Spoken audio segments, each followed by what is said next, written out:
Welcome back to the channel. This is That Magic Guy.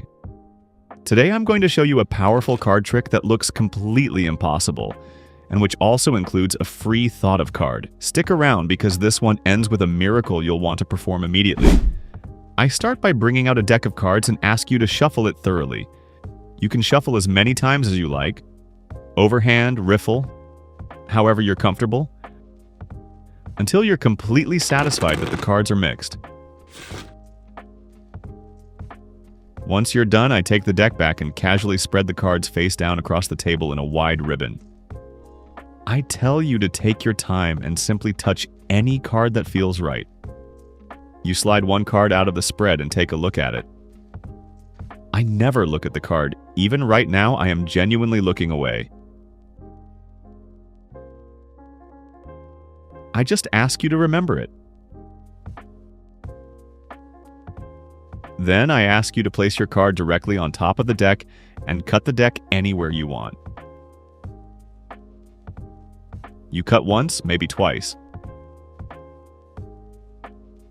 To make a point, I give the deck a final cut and make sure that your card is completely lost in the deck. Now I ask you to cut the deck into 3 roughly equal piles. You lift sections of the deck and place them on the table, forming 3 piles. You can cut wherever you want. The choice is completely yours.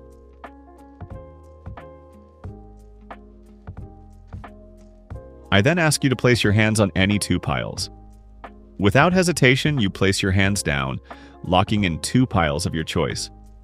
I slide those 2 piles aside and tell you we don't need them anymore. All that matters now is the 1 pile you didn't touch. I push that remaining pile toward you and explain that we don't need a full deck for this, just a small group of cards.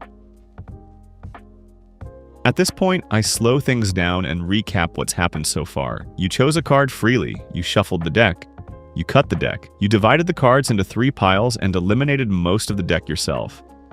Everything up to this moment has been in your hands. Then I change the rules. I ask you to think of a completely different card.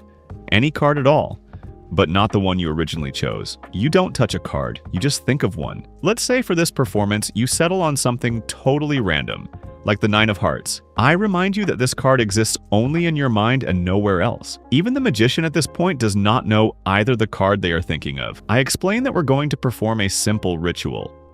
I ask you to hold the packet of cards and deal 1 card down onto the table for every letter of the card you're thinking of. You begin dealing cards one at a time, spelling N-I-N-E, then O-F, then H-E-A-R-T-S. Once you finish spelling 9 of Hearts, you're holding a small pile of cards in your hands. I ask you to place those cards back on top of the pile on the table and square everything up neatly. Then, I ask you to repeat the process. Once again, you deal 1 card for every letter of 9 of Hearts.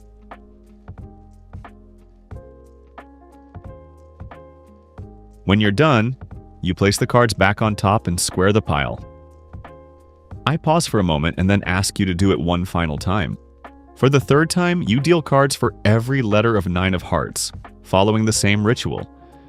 When you finish, you place the remaining cards back on top and square the packet carefully. I take a moment to recap everything slowly. Finally, I gesture toward the packet and ask you to turn over the top card.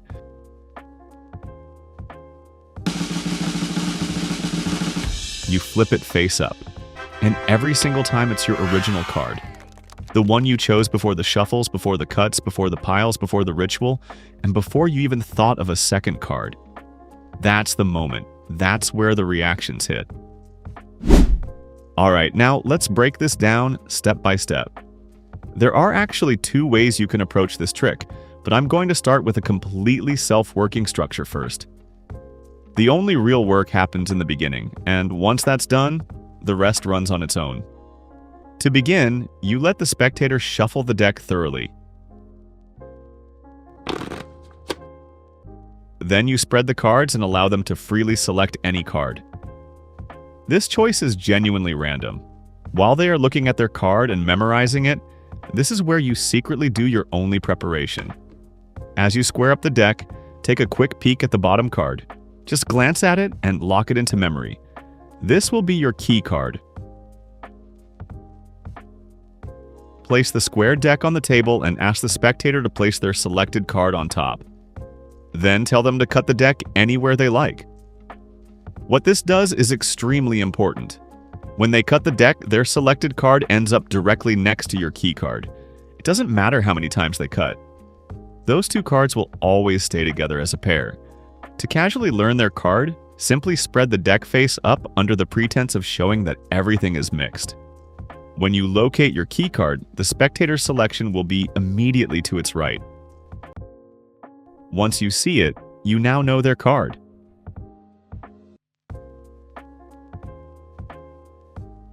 Square the deck and continue naturally. At this point, you can even allow another shuffle if you want to reinforce fairness, as you are already one step ahead and aware of what their card is. Now, in the next step, you need to control their card to the bottom of the deck. There are many ways to do this, but a very simple approach is to spread through the deck saying, "You're checking for jokers," locate their card, and split the deck at that point, placing all the cards on the table followed by all the cards in your other hand. If there actually are jokers, you can remove them for justification. If not, simply say that there aren't any jokers, so we are good to do, and continue with the trick. Once their selected card is at the bottom, your setup is complete. From here on, the trick becomes nearly self-working. Ask the spectator to cut the deck into 3 roughly equal piles. As they do this, pay attention to which pile contains the original bottom portion of the deck. That pile will contain their card at the bottom. Quietly track it with your eyes. Now you perform a simple magician's choice. Ask the spectator to place their hands on any 2 piles.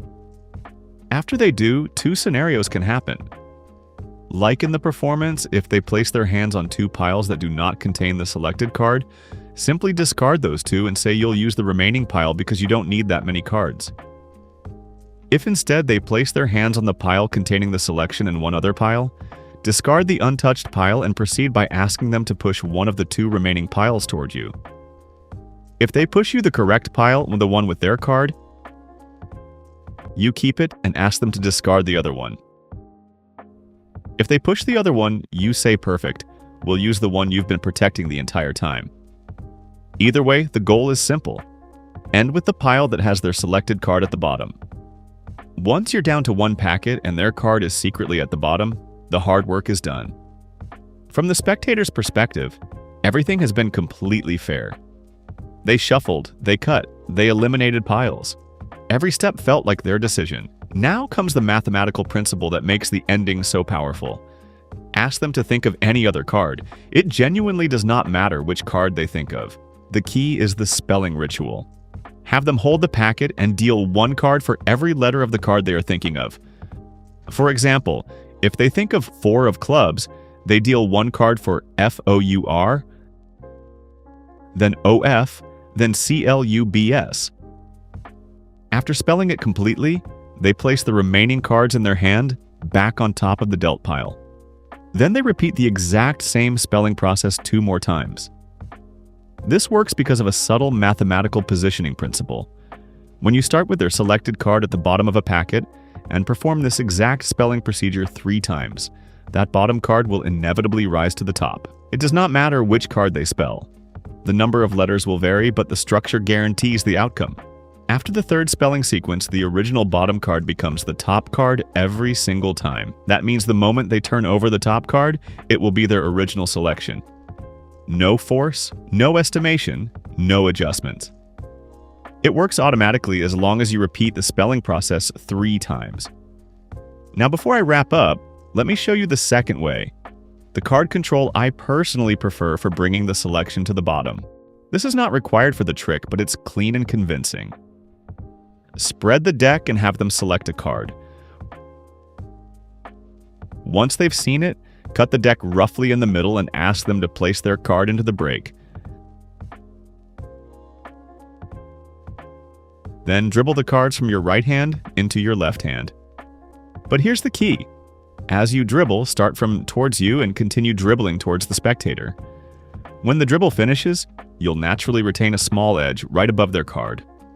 From the audience's perspective, this edge is invisible. As you square the deck, use your thumb to secure a break above their selected card using this edge. It should look like nothing more than squaring up after a dribble shuffle.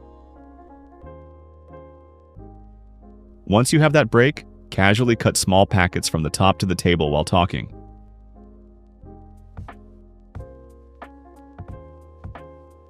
On the final cut, lift at the break and drop everything above it to the table. Then place the remaining cards from your hand on top. This brings their card to the top of the deck. From there, execute a simple overhand shuffle. Hold the deck in your right hand and slide the top card into your left hand first. Continue shuffling normally, keeping that first card at the bottom. When the shuffle finishes, that original top card will now be at the bottom of the deck. It looks like a genuine shuffle, but you've secretly placed their selection exactly where you need it. This is how the entire sequence looks like in full speed. Once you practice this, you will have a deadly weapon in your arsenal.